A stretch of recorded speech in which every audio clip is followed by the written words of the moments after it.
I think at least since the financial crisis, people have craved a villain. One villain could have been the big banks. There's a version of a progressive populism that could have emerged, but I think that the Democratic Party was completely unable to pull that off because they're in bed with the elite in many ways. In that vacuum, it was an easy moment to target undocumented immigrants, and I'd say more recently, just immigrants broadly. Community organizers around the world have long argued that to change a country, canvass a community. But is that really the case? Personally, I find it hard to imagine how organizing at a local level can lead to national change. But in this episode, we catch up with someone who literally wrote the book on the subject. George Goehl started organizing in a soup kitchen in southern Indiana 30 years ago in the Clinton era and is still at it in the time of Trump. Listen in to understand how to effectively fight for change and why, well, immigration is such a divisive issue. Hello and welcome to In Solidarity. I'm your host, Aman Sethi. Welcome to the show, George. Hey, thanks for having me. Looking forward to this. We're really excited to kind of get into the mechanics of organizing. But the first thing I wanted to talk to you about, George, was what brought you to community organizing? How did you decide to become one? Well, I grew up first in rural southern Indiana and eventually moved to a city of about 50,000 people. And I was struggling and I was in a lot of trouble as a young man and ended up eating at a soup kitchen. And I am so lucky that the guy that was a cook there was named Vanes. He was from Lebanon, Armenian, and definitely out of place in what I would say was very much a kind of Appalachian situation. Long hair and a pink ponytail holder, a black turtleneck, but he decided to invest in me and gave me half his wage. He made $3.85 an hour. He gave me half his wage to come in and wash dishes at the soup kitchen. And over the course of 3 years, I got my life together and I became very involved in the soup kitchen and felt like I was doing some of the best work possible.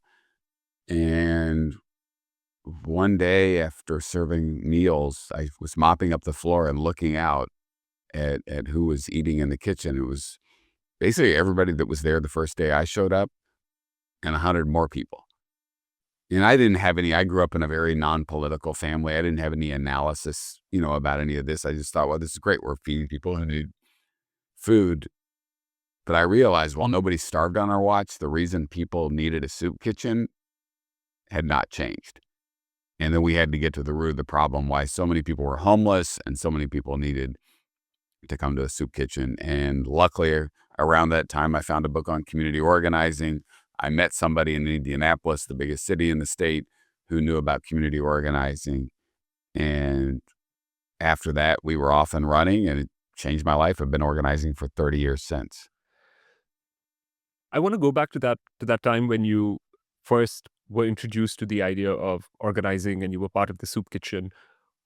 So you said about 30 years ago, so we're talking like the 1980s. Is that when this was? Could you kind of paint a picture for us of what your part of America was like at that point? Yeah, I was living in the lowest wage, highest rent county in the state of Indiana.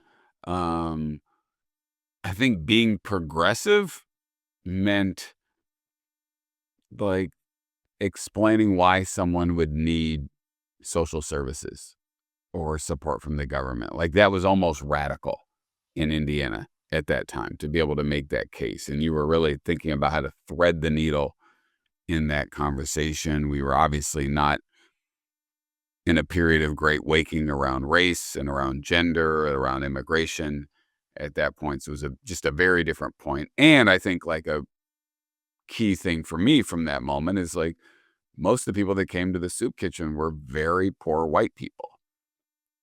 And I think a lot of folks don't realize, like, while you're way more likely in the U.S. to be poor if you're Black or Native American or even Latino, still the biggest group of people that live in poverty in the U.S. are white people.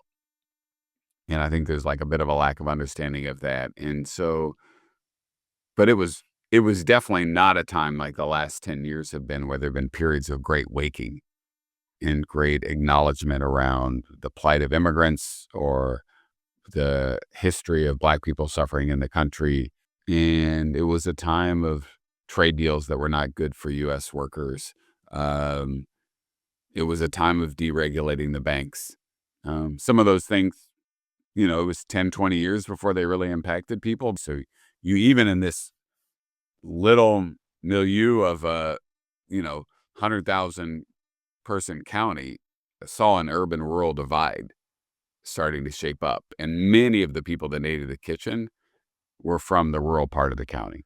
In preparing for this podcast, I was listening to some of your early podcasts from 2019, 2020. You did a podcast series called To See Each Other, where you kind of travel through rural America, listening to people and bringing forward these stories that almost capture, it's a sign of where things are at right now, that you sound hopeful in 2019 and 2020, of Americans who literally see each other across a political divide and find common ground. I'm assuming you did a version of this exercise in 2024 as well. And I wanted your reflections on what you saw in 2019, 2020, and what you saw in 2024, and just go from there. Yeah.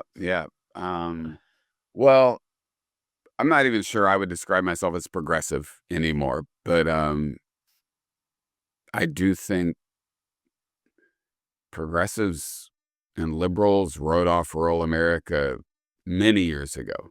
And then when Trump got elected in 2016, that was like the last straw. And it's like, if you hadn't written rural people off yet, now you were done. And there was another choice, which is we're going to like contest for hearts and minds and say like, hey, there's a lot of people in rural America who are struggling, who are dealing with opioid addiction or struggling to find jobs, who are dealing with like hospital closures and all these things. There was a choice that Democrats or progressives or organizers could have taken to say like, no, we're going to like bring people in. But that was not the mainstream view. But I think if you, in the States, if like right now you just look at from a political perspective, say Democrats win 40% of the rural vote and Republicans win 60%. Obama won 43% of the rural vote in 2008. Clinton won 30% in 2016. So like you can't, Democrats or progressives are not going to win the rural vote anytime soon, but you can't get crushed. And we've definitely gotten crushed. And I think part of it's just been a mass departure and a writing off of a huge segment of the population. So I would say that I think has been a critical mistake. I think there's signs that we're having a correction around that, but it's not at the pace that we need. I'm just going to be the cynic who's going to be like, this is an administration that's like bombing people on a signal chat, right? So how do you go from, and I think this is where a lot of kind of like the brain break happens, where there is like, okay, I get it. I get that how does community organizing translate into political action at this level, right? Where you say that, I understand the bit where we organize the community. I understand the bit where it scales up to a city, right? But how does one then actually take this to something like a presidential campaign? And I think we should get deep into the weeds here, simply because unfortunately the rest of the world has to get a PhD on America every 4 years, right? Because everything you guys do sort of ripples out. Yeah. Right. That's so funny. I always think what's happening everywhere else eventually comes here. So yeah. Let's see. I mean, there's no doubt this is completely new terrain. So I think the lack of big breakthrough action and mobilization and strategy that we see now is in one part, like, this is such new terrain for folks here. Like, I've organized 40, 50 actions with at least 1,000 people at the homes of the head of the Federal Reserve, key advisors to the president, CEOs of big banks, all of that. I'm not sure that's on a table right now. I'm not sure that isn't send you to prison for a long time right now. So I think like all of this is completely new. And we have some pretty amazing rights here, for all the complications about the states. Like we have some pretty amazing rights, and the fact that I could have organized that many protests, I'd taken people to the homes of Ben Bernanke and Alan Greenspan and Tim Geithner and all these guys. Nothing happened to us. So this is wildly different. So I think like we shouldn't panic that it's taking organizers, activists, political leaders a while to get their sea legs. I would just be like, everybody should just calm down, like, and not calm down about what the administration is doing. And then second, I would say there is way more action and activity than is being reported. It's not unified like the Women's March, or I think, it's not breaking through like the actions at the airport around the Muslim ban, but it is happening. It's just much more disparate. And I'm not saying it's good that it's disparate, but it is actually happening. Like now work in an organization called Addition, and we basically seed new working class organizing from scratch. So somebody has an idea of a geography or a constituency that they want to organize, and we help set them up to do that. So in Wisconsin and Michigan, where I just come back from, like we have rural seniors organizing big meetings to protect Medicaid, to protect Medicare, and protect Social Security. But it's not going to break through. So I guess I would just say, like, I think the big action and the coordinated action, the action that'll break through is coming, but there's way more happening than people realize. Listening to you, I'm thinking about an analogy of, there are moments where you kind of have an off season, to use like pro sports, where you have an off season where you kind of work Yeah. on your tactics and you kind of, work on your resilience and you work on your muscles. And then you have, the league itself where you're like, okay, now let's go out and play. So would you say that this is kind of a kind of off season moment right now, as much as it's a bad analogy, but is this that moment? No, I think unfortunately, yes. Yeah, like I mean it's unfortunate we need an off season, but I think there's a set of very good organizers, very good strategists right now honing their take on this moment. There are big meetings happening right now, like as we speak, around what do we do, how do we get more aligned. So yeah, I think it is an off season, but I don't think we're gonna stay here. Like I think, yeah, that's a good analogy actually. One of the things I want to talk to you about is the issue in some ways that is driving politics around the world, not just in the US, which is migration, immigration. And it's something that you talk about in, again, the podcast of yours I was listening to back in 2019, where you say the one thing that would keep coming up in all your conversations, and it was the hardest to get through to people on, was the question of migration.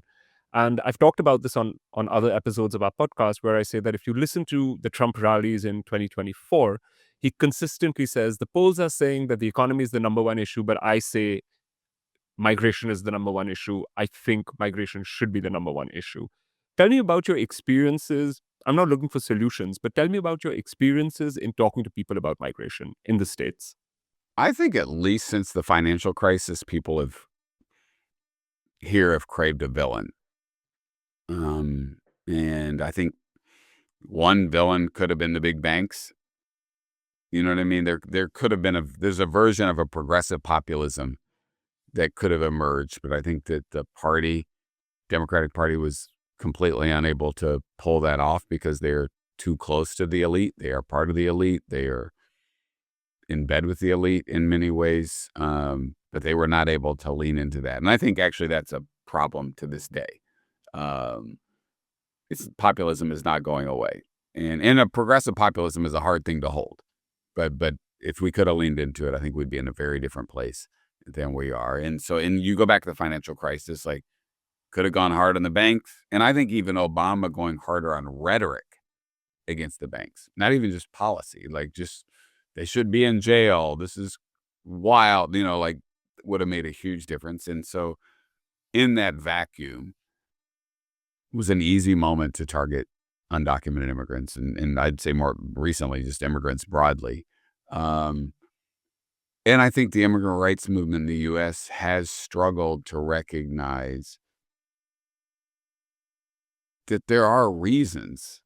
It's not genuine to say no undocumented immigrants have taken any jobs from native-born Americans. Like, that's just not. But I think the immigrant rights movement, there was a period where it was seeking to win hearts and minds. And I think there became a point where it's just like, no, people should just be let in. And even if you believe that, it's just not good strategy. Like, you actually have to be winning hearts and minds because you're basically, it's a big ask for people. You're saying like, well, I don't have a job. And you're saying, bring these folks in. Like, so I just think the strategy was, and you know, like I've been organizing on immigrant rights since, you know, before September 11th. But for years, our main focus was how do we win more hearts and minds? And there was a study that somebody did about 6 years ago that showed like tiny constituency in the U.S. that an immigrant rights agenda was a top voting issue, like minuscule.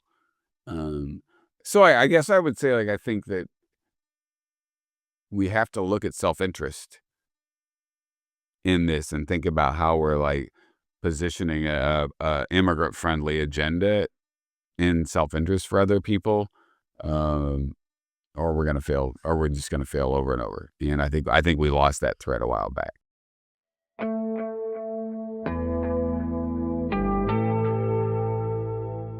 How do we stop the global rise of fascism? Why is disinformation so rife in our societies?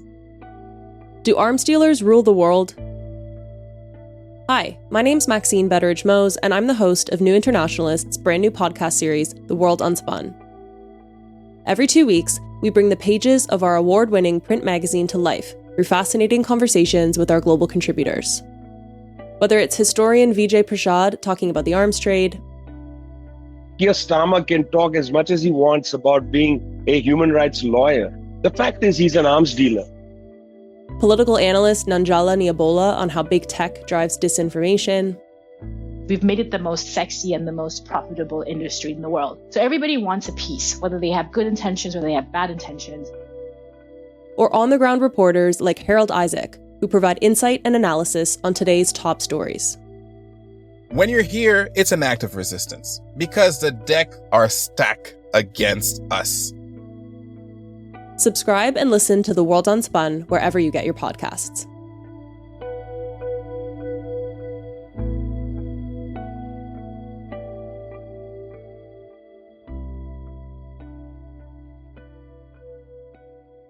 Why do you think that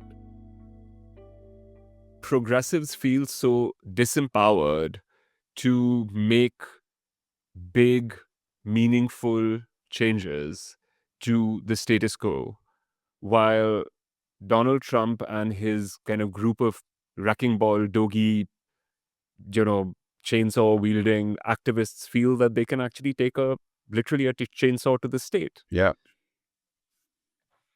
Well, I mean, first, I would say the Trump or the MAGA agenda, sadly, is an easier sell. It's a return to the past, right? Like, I mean, I think that's I remember watching Stacey Abrams debate Kemp in the Georgia election, and she was trying to position a much more nuanced way of thinking about policing. It's like, okay, she's swimming upstream. Progressives are trying to push a whole different way of looking at the world, whether that's around race, around immigration, around gender, around the economy. Like, that's always going to be harder than a return to the past. And so I just think we have to like always kind of remember that. And then I do think progressives in the U.S. were confused around which country we lived in. Explain. Well, I think there was like moments of great waking with the percentage of the country around Black lives, around immigration, around, shifting gender norms. Like, I think, it was breathtaking. But it was an experience that most of the country was in on. And so people were operating in these little bubbles and like, holy shit, like all this stuff's happening and it's happening fast and it's exciting. But there was a misunderstanding about where much of the country, I mean, there was obviously some section of the country that hated it, but I think there was a misunderstanding around where the kind of middle of the country was. And I was taught as an organizer to know what you believe, be ideologically clear, and to know what room you're in. And I think in many ways, progressives in the U.S. were confused on what room they were in. And so basically, over and over, we're handing the right a sledgehammer to take us down.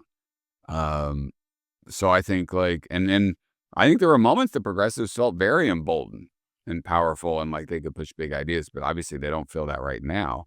I think there's been an overreaction to the election. I think there's been and all the corporations and universities and everybody kind of lining up behind Trump or being unwilling to be disruptive in any way as or Zuckerberg saying oh, I guess the people have spoken. They don't care if it's all lies. We don't need to do it. The people have spoken. They said fact checking. We're not interested in fact checking. That's not what happened. But I do think progressives, have to get really clear on what country we're operating in. We're operating in a country that has a horrible history on race, a horrible history on gender, as pro-capitalist as you can get. And at some level, we shouldn't be that surprised that this is where we're at. This leads me to a phrase I've heard you use elsewhere, which is meaning making. And explain to us what you mean when you talk about meaning making, and explain to us who you think does a good job of meaning making and who doesn't. I mean, to me, it's as simple as the factory left your town. The community you grew up in is not what it used to be. Suddenly a bunch of people are addicted to whatever. What conclusions do you make from this? What meaning do you take from this situation? And I think organizers have a responsibility to help people make meaning. And the more people we can be in relationship with to help make meaning around what are huge shifts in people's lives. I'm from the, kind of industrial Midwest, and it's one of the towns I grew up in, Medora, Indiana, used to have a brick factory, made 50,000 bricks a day by hand in these little kilns, employed 60, 70 people tops, but for 90 years, that gets shut down. There was a plastics plant that helped build Polaroid cameras and Princess rotary phones, and people took pride in that. That employed a couple hundred people. That shut down. There's really no economy left in Medora, Indiana.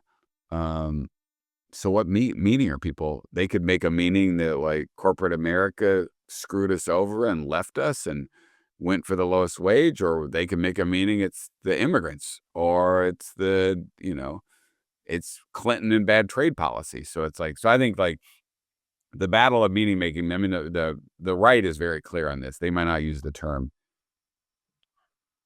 is one of the most important things we can do. And I think people are seeing that now, but a little bit too late. One of the challenges, I guess, in meaning making for the progressives could potentially be that, seen from the outside, the Democratic Party doesn't seem particularly progressive. I don't know if Americans think that, but it's outside. When you look at the Democrats from anywhere else in the world, you're this is not a is this the progressive party?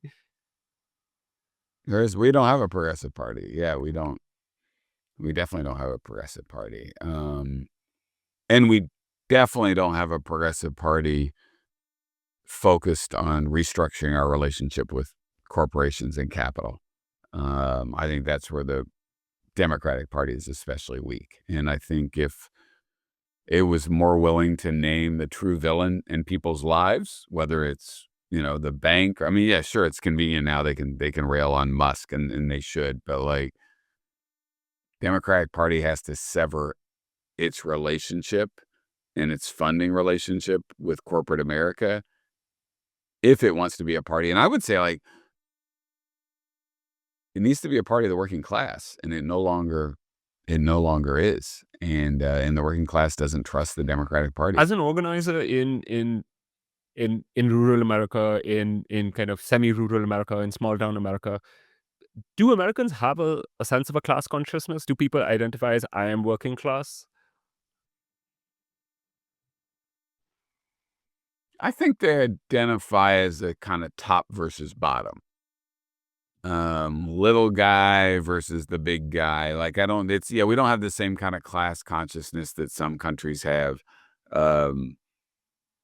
Sadly, but I think there is a top versus bottom. And I think right now we're stuck in a left versus right paradigm, and we need to get into a top versus bottom paradigm. And that's where I think these events that Bernie Sanders and AOC are doing are like, they're right on time. They're perfectly in tune with where people are at. The numbers that are showing up, I think, say a lot. So, and I think that is very much a top versus bottom analysis versus a left versus right.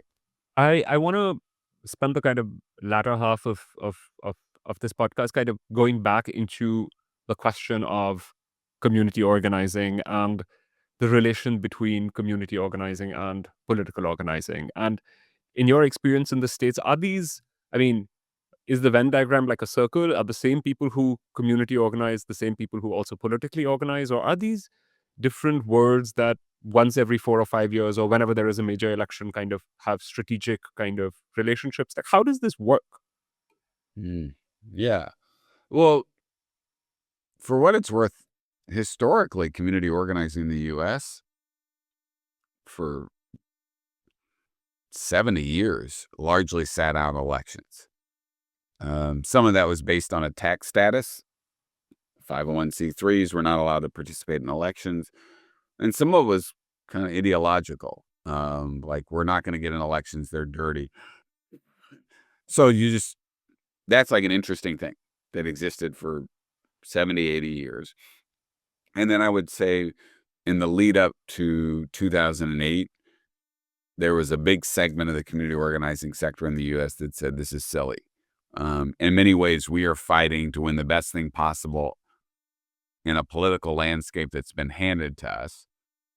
Or we could become active in trying to shape that landscape ourselves. We need to engage in elections. And I would say that started really in earnest in the buildup to Obama's election. So just know that, and I'd say there's been since then, a big shift towards community organizing groups doing electoral work. But then there's a whole electoral consultant class, that's more tied to the party. And a lot of community organizing groups don't like the Democrats. Like, they accept the Democrats. They help elect the Democrats. But and they might be excited about local Democrats or an AOC or somebody or Bernie. But by and large, they don't love the Democrats. So they're in a tough, but sometimes they help them win. But then there's a whole consultant class that is much more of the kind of moderate, like corporate friendly part of the party. So I would say there's a huge shift happening there. I'm back in the weeds, but one of the problems that's happened in that shift is a lot of community groups got good at electoral organizing, but bad at base building. And part of what we're seeing right now with the lack of action in the States is a lot of the groups don't have much of a base anymore. And so a lot of people are like, yeah, we'd love to move something right now, but we don't. And some of that's related to COVID and others, but this is all happening at a point that a lot of community groups in the States are weaker than ever. That's not going to the weeds, actually. I think that's going to the heart of the matter, because I think that's something that I've been thinking about as well, which is that the moment you move your sense of, we work in this community to make life better versus we work in this community to win an election, something changes. And in your experience, what changes? What's amazing about working on something that makes the community better is, one, you can bring people together across partisanship in some cases. So I'm involved in some work right now there's a push in Wisconsin, which is, a largely rural state absent a couple cities in just north of Chicago. There's MAGA county boards are trying to privatize county-owned nursing homes. So these county-owned nursing homes are beloved institutions. They have 5-star ratings through Medicare and Medicaid. They really couldn't be better. And there's actually no reason to privatize them except for ideology. And that has stirred up a hornet's nest with rural, very white and older Wisconsinites mobilizing like crazy, like flooding into county board meetings, marching in the 4th of July parade or the Labor Day parade, passing the hat and raising thousands of dollars to run ads in the newspaper and all of that stuff. But it's holding together a kind of cross-partisan coalition, and people feel like they're really clearly doing something to help the community. Well, once we move them into elections, one, that part of the group that's conservative leaning is like, oh, this group's not for me. Right? This is just a partisan group, so this group's not for me. And it becomes part of like fighting for a candidate that in most cases isn't super exciting or inspiring. And so you're inspired to save the nursing home. This is some of the best organizing I've ever been involved with in 30 years. And, but once you move into the electoral arena, you lose a lot of people, and people aren't that inspired about, who they have to vote for. And really, in many ways, they're organizing to keep the other side from winning. Good organizing starts with listening, and that could sound like some cliche or something, but actually, like, the best organizing I've been involved with. So this nursing home work I just talked about, Wisconsin, we weren't looking to work on nursing homes. Our organizer went and talked to 30 people in rural areas and asked them what they were most concerned about. 9 out of 10 said aging in a rural place. Dug a little deeper and found that there was this MAGA push to privatize county-owned nursing homes, and that was the hottest issue. And as an organizer, that made the work easier because, like, people wanted to come to meetings. People wanted to get trained. People wanted to show up at the county board meeting. People wanted to protest. So it was definitely easier, but people also felt heard. They were like, oh, this, and you could think of an organizer as a political leader, really, that's a political person.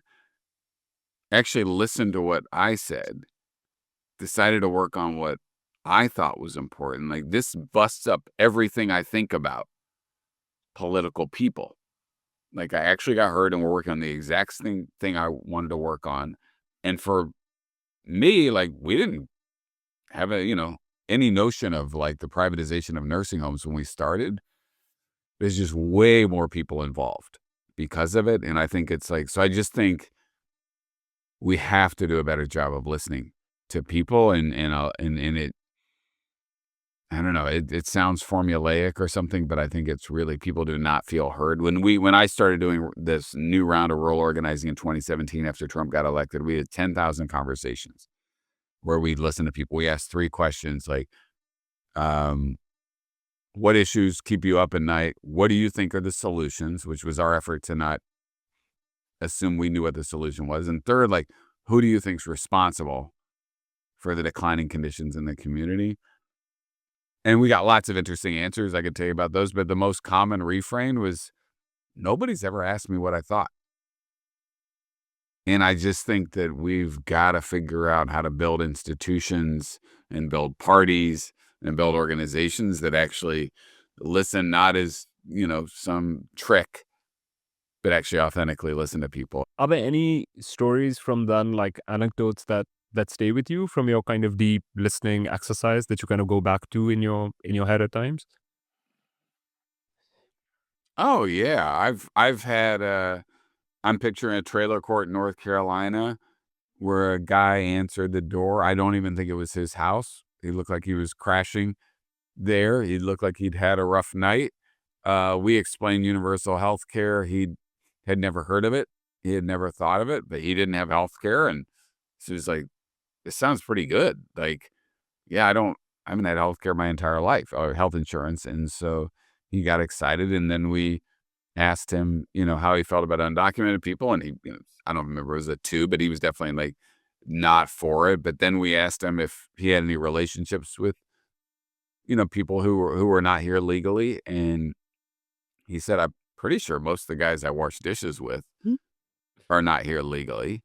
And then the more we talked, he was like remembering how, like, when his motorcycle broke down, it was those guys who helped him get it to a mechanic and threw it in their truck and got it there. And it was just like, by the end, he was like, I don't know why I would want them to have health care.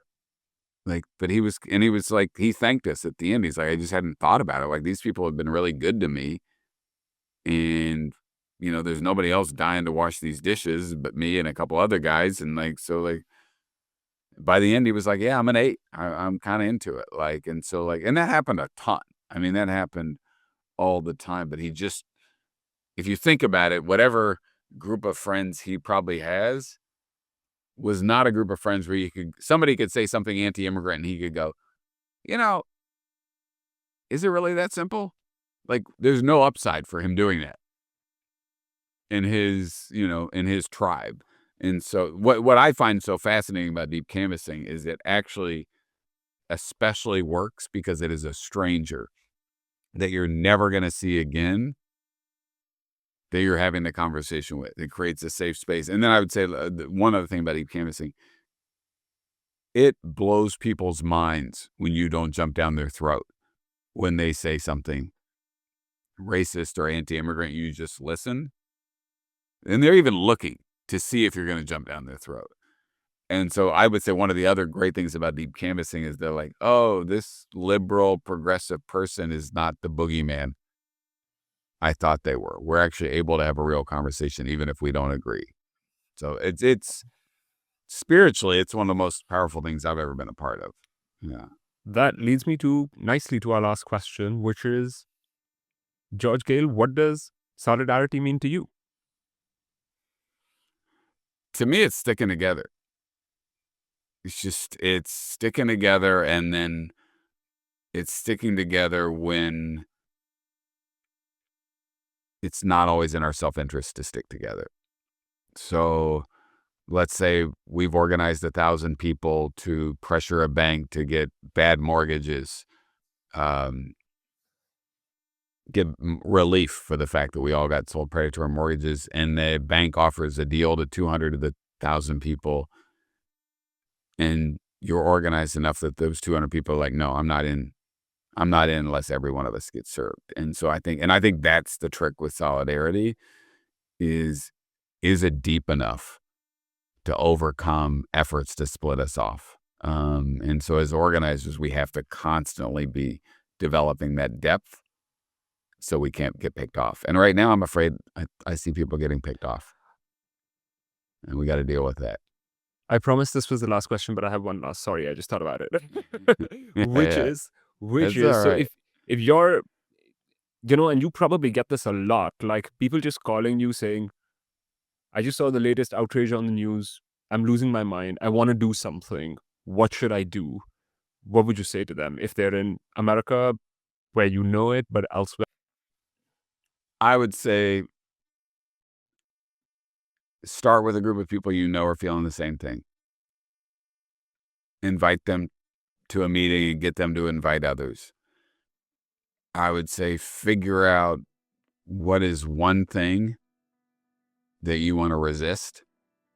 Doesn't have to be all the things. It could be all the things. So you figure out one thing you want to resist, and then call for an action. And that action can be within the realm of what you feel comfortable with. I think actually in the U.S., if every county in the country held a town hall meeting, I mean, basically, Trump and Musk have opened up a conversation about what we get from the federal government.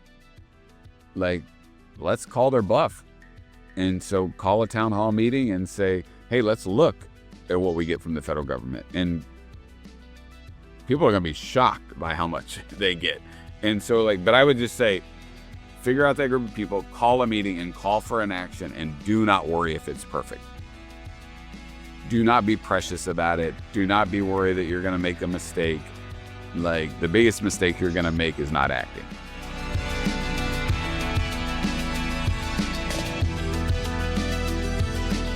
Thanks for listening.